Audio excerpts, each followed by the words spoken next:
Okay, all right.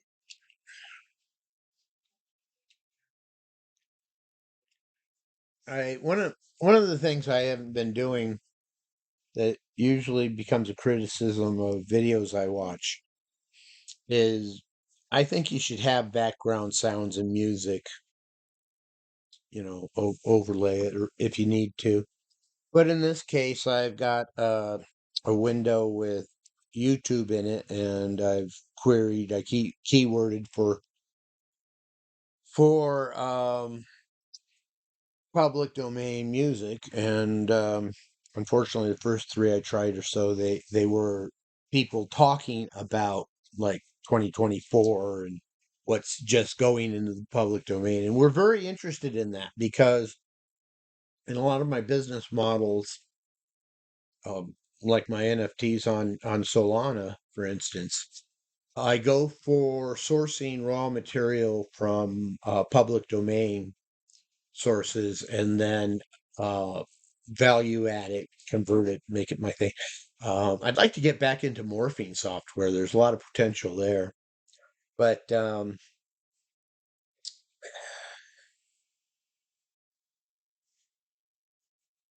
anyhow,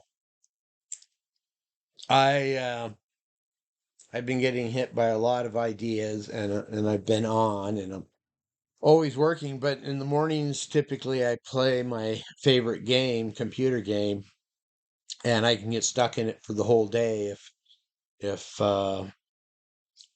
well, it's kind of sometimes it's kind of tricky to quit the game and get out of it. And I'll get into that sometime. And anyhow, yeah, I've been thinking maybe I'll do playthroughs, but you only get to see me, not what I'm seeing, unless nah, unless you know the game. But I don't know, maybe that'll be entertaining, just whatever I say while I'm playing. If I can edit myself so I don't have to bleep myself, but I don't know what I bleep. So this is an act of intimacy. I'm revealing myself to you, not even knowing who you are, what you are. And there's some interesting things that Edgar Casey got onto that I won't bring up here, but might make an interesting video if somebody's interested in Edgar Casey. Um, yeah, so I've compromised with myself. We're always making compromises with ourselves, aren't we? Um, I'm going to continue playing. See, when I made what I envisioned for what the heck is that?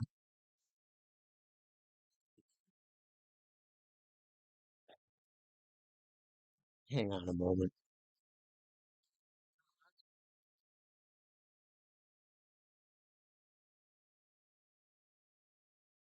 Okay,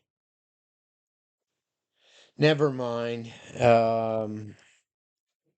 I guess their public domain music wasn't very long, and what YouTube went to afterwards is wholly other and doesn't fit what I'm. So I just stopped it.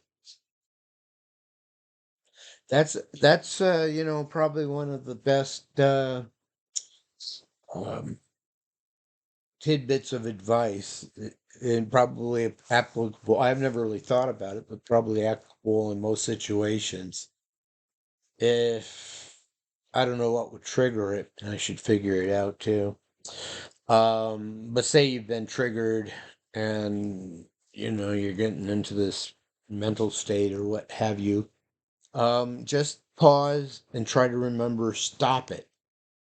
Just stop it. Stop it right now. Maybe reset if you have to.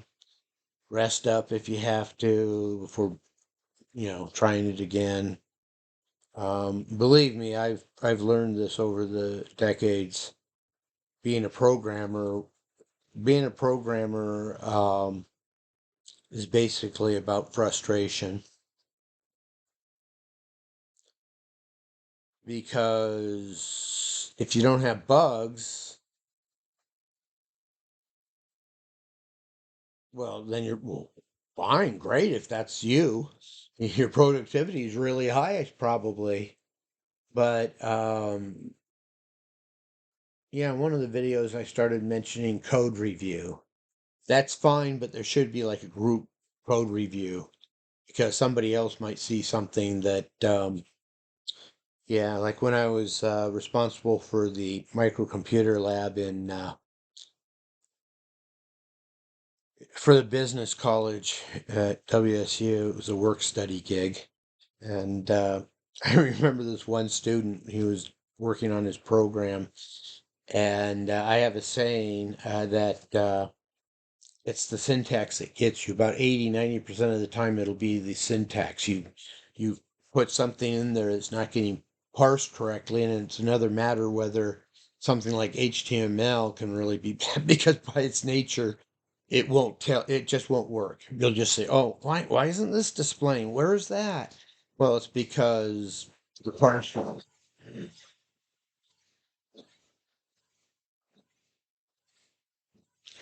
Luli sounding the alert. It's more like she has fun barking at the neighbors and hang on a minute. Let me see if it's something. I doubt it. Let's see. No, no, no. You're coming to get me? You're coming to get me or just share your excitement? I'll go look if you let me. I'm getting up. Lily, I'm getting up. Thank you. Oh,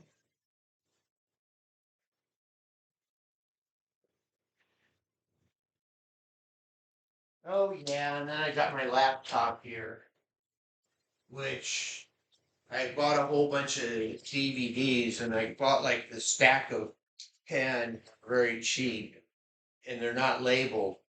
So I put one in and look to see what. Can you see me? Can you see me now? No.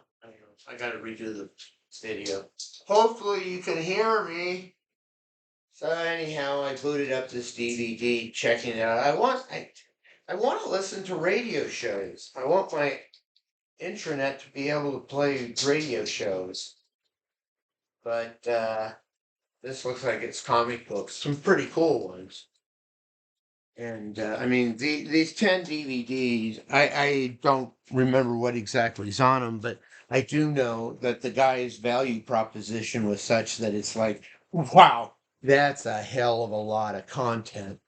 And he's only asking like $10 free shipping or some such, maybe $20. I don't know, but I remember thinking that's a bargain. That's almost arbitrage, if not, it is. Um, yeah. As an internet entrepreneur, um, I'm really big on. I guess if I hoard anything, it's content because on the internet, content is king. Most attempts to monetize, you could probably analyze them from the perspective of yeah, Uli. I didn't see anything out there, Uli. Yeah, yeah, yeah. You probably want some lap time. You want lap time? I'm making rambling. Here I am making the videos. Where I was trying to reveal and share with you is that I compromise with myself because I'm still playing my favorite game and I'm making videos. And I've tested it before, and evidently this app will continue recording while I'm playing my game, but I'm not distracted by seeing Uli and myself there. So with further ado, I'm going to bounce this video, and when I come back, just hang on a second.